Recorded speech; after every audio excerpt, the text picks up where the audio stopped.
Selamat siang buat kita semua. Perkenalkan, nama saya Agnes Manurung dengan NIM 2202010144. Di sini saya akan mempresentasikan hasil pemahaman saya pada pertemuan 2 sampai pertemuan 6. Adapun etika, profesi, dan tata kelola korporasi. Nah, etika itu adalah studi tentang benar atau salahnya dalam tindakan manusia. Dan dalam konteks akuntansi, etika menjadi pedoman dalam pengambilan keputusan yang berdampak pada keuangan publik. Adapun tantangannya yang pertama itu tekanan dari manajemen atau pemilik perusahaan. Yang kedua, konflik kepentingan pribadi. Yang ketiga, kurangnya keberanian untuk menolak tindakan yang tidak etis. Dan yang keempat, lingkungan kerja yang permisif terhadap praktik manipulatif. Adapun pelanggaran kode etik profesi akuntan, yang pertama itu integritas, yang kedua objektivitas, dan yang ketiga perilaku profesional. Yang kemudian proses kognitif dan keputusan etis, etika profesi, dan tata kelola profesi. Etika profesi akuntan adalah standar etis yang harus diikuti oleh seorang akuntan pada saat bekerja. Yang bertujuan yang pertama itu jujur, tidak menguntungkan, menjaga rahasia pelanggan, bertanggung jawab, dan dapat diandalkan. Adapun tantangan yang dihadapi akuntan, yang pertama itu konflik kepentingan, yang kedua adanya tekanan dari rekan ataupun atasan, yang ketiga motivated blindness.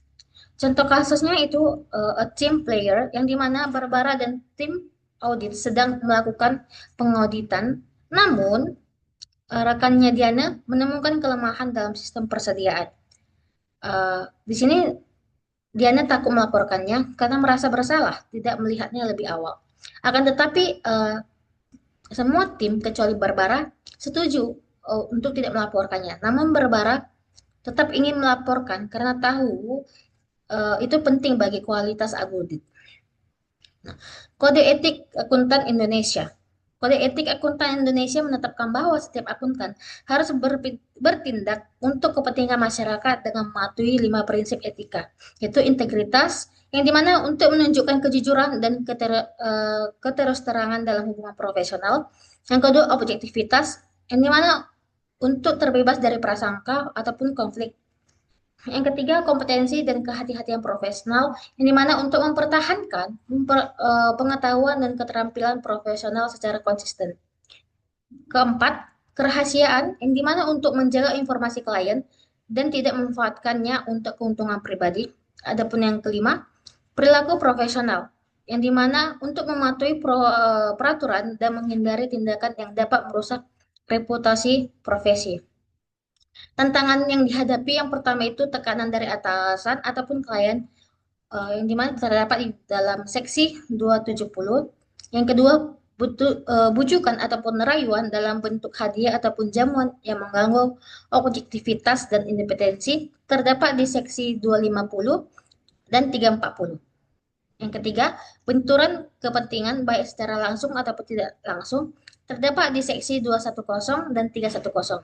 Yang terakhir, adapun ancaman terhadap independensi terutama dalam perikatan audit ataupun review seperti hubungan pribadi atau keluarga dengan klien audit. Di sini saya mengambil contoh tentang PT Garuda, yang dimana PT Garuda melanggar prinsip kode etik akuntan publik termasuk integritas, objektivitas, perilaku profesional, dan kompetensi kehati-hatian.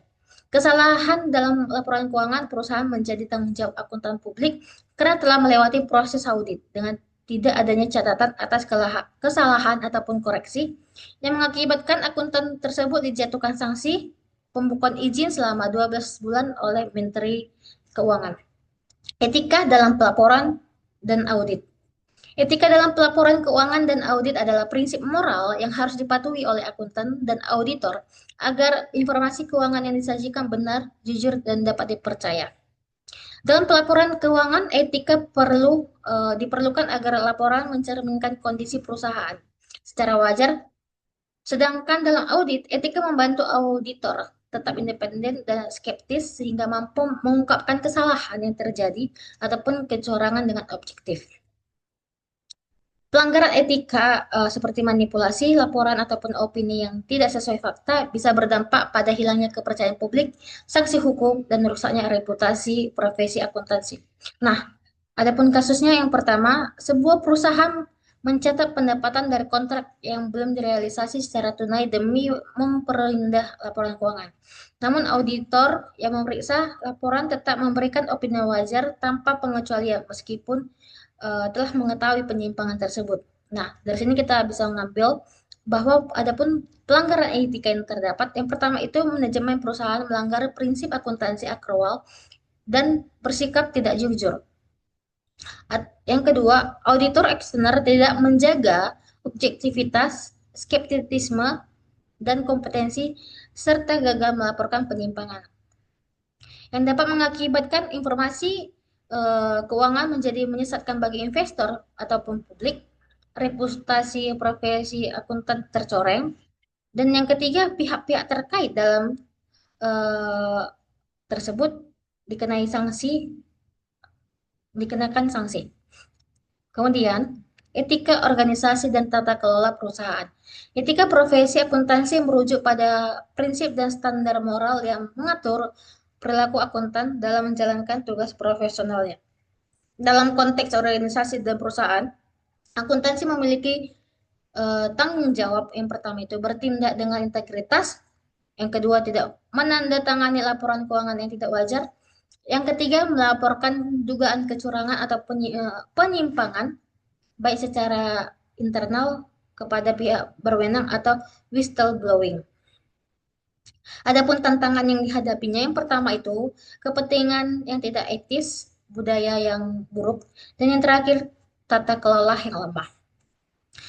Di sini saya mengambil contoh seperti kasus Satyam Computer Service yang menjadi contoh nyata kegagalan etika dan tata kelola perusahaan yang dimana si CEO Ramalinga Raju memalsukan laporan keuangan dan aset selama lebih dari 8 tahun. Lebih dari 7 faktur palsu dan saldo bank fiktif digunakan untuk menipu investor. Komite audit tidak kritis dan hanya menjadi stempel keputusan CEO PYC India sebagai auditor eksternal gagal mendeteksi kecurangan. Di sini budaya perusahaan tidak mendukung keterbukaan ataupun whistleblowing.